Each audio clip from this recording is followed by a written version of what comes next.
नमस्कार। मिलाप केसरी 24 पर आप सभी का स्वागत है और आज हमारे साथ मौजूद हैं सीनियर एडवोकेट सुरेंद्र रोहिला जी। उनसे आज हम कुछ ख़ास बातचीत करेंगे, कुछ ख़ास इन्फॉर्मेशन जानने की पूरी कोशिश करेंगे। तो आइए सीधी उनसे बातचीत करते हैं। सर नमस्कार, मिलाप केसरी 24 पर आपका स्वागत है। नमस्कार। मैं मिलाप केसरी 24 के सभी दर्शकों का और मिलाप केसरी का धन्यवाद करता हूं कि आपने मुझे अपने विचार रखने का मौका दिया। सर सबसे पहले तो हम आपसे ये जानना चाहेंगे कि आप कब से इस फील्ड में हैं और कितना आपको समय हो गया है और कहाँ से आपने इसकी शुरुआत की थी सर? मैं income tax, sale tax, firm registration, GST इसका काम मैं करता हूं और 35 साल मुझे इस फील्ड में हो गए। पहले सेल टैक्स हुआ करता था, फिर वैट हुआ करता था, उसके बाद जीएसटी आया।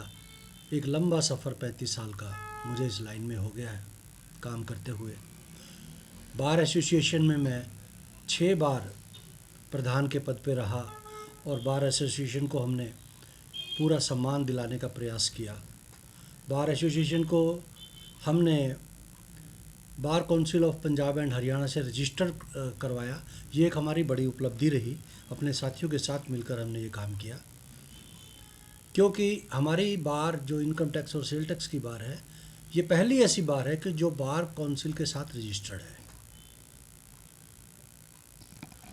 जी सर अब जो सवाल मैं पूछने जा रहा हूँ वो सभी के लिए एक इन्फॉर्मेशन भी है और बाकी हमारी जनता भी ये जानना चाहती है कि सबसे पहले आपने बातचीत की अभी कि सबसे पहले सेल टैक्स होता था, फिर वैट आया, फिर जीएसटी आया। इसके बारे में थोड़ा खुलकर बताइए सर, ये कितना कुछ फ़ायदेमंद रहेगा और आने वाले भविष्य में?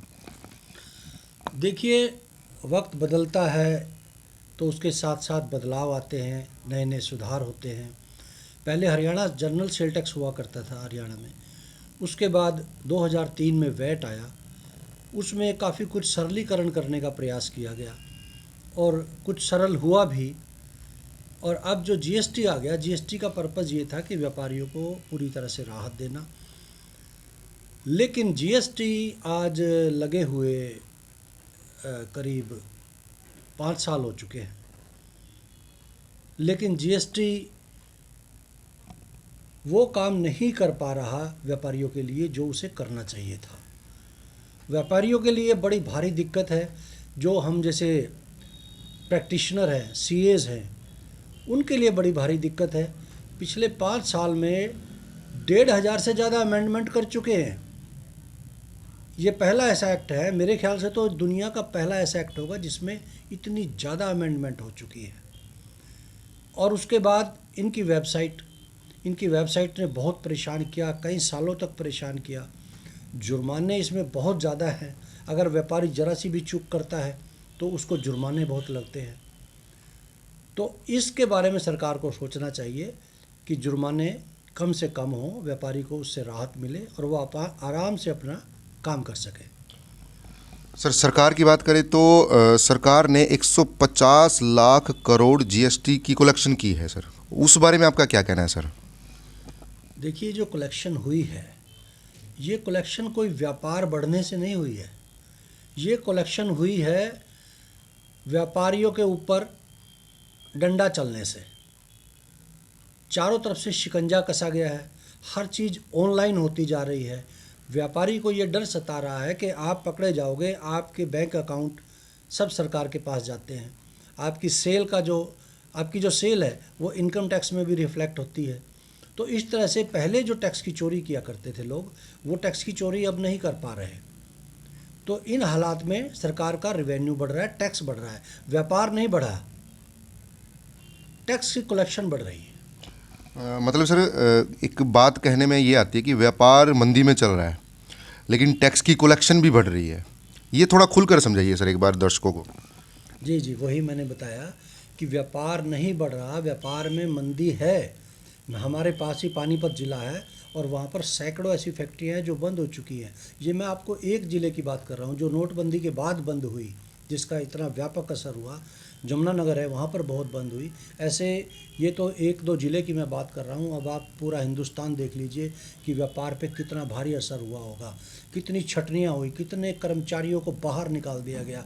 वो इसलिए निकाला गया क्योंकि व्यापार नहीं है। लेकिन जो कलेक्शन बढ़ रही है सरकार की सख्ती की वजह से।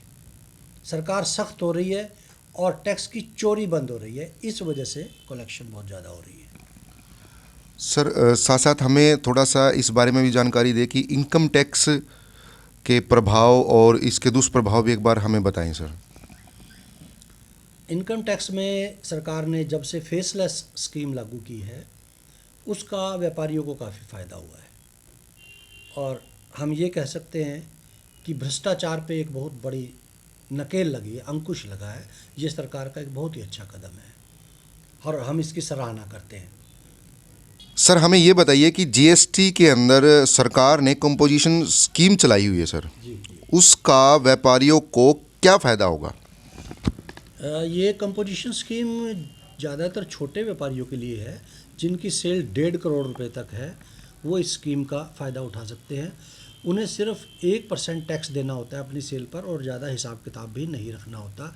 लेकिन जो व्यापारी दूसरे व्यापारियों को माल बेचते हैं वो इस स्कीम में नहीं आ सकते, क्योंकि अगर वो दूसरे व्यापारी को माल बेचेगा तो उसको जीएसटी का लाभ नहीं मिलेगा, वो इनपुट नहीं ले सकता टैक्स का। सर इनकम टैक्स में बताया जा रहा है कि 2.5 लाख तक की छूट है, इसको आप क्या समझते हैं सर?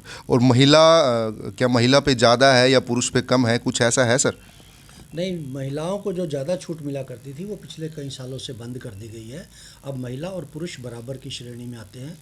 2.5 लाख की छूट है, 5 लाख तक के टैक्स की छूट है।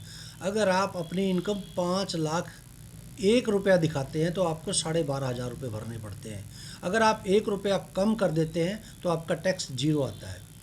लेकिन ये पिछले कई साल से चल रहा है। सरकार को चाहिए कि अब कम से कम 6 या 7 लाख रुपए की बेसिक छूट दे, जिससे कि लोगों को राहत मिल सके। और कुछ ख़ास ऐसी बातें जो दर्शकों को जानने के लिए फ़ायदेमंद हो, वो कुछ बताना चाहेंगे सर?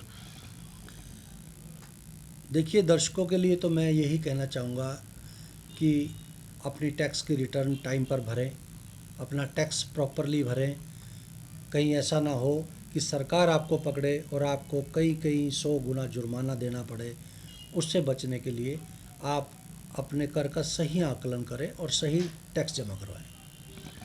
Thank you sir. मिलाप केसरी 24 पर धन्यवाद करता है आपका सर कि आपने हमारे लिए समय निकाला और हमारे दर्शकों को, हमारी जनता को इतनी बढ़िया और बेहतरीन इन्फॉर्मेशन दी जिससे कि सरकार का, हमारा और देश का फ़ायदा हो सके सर।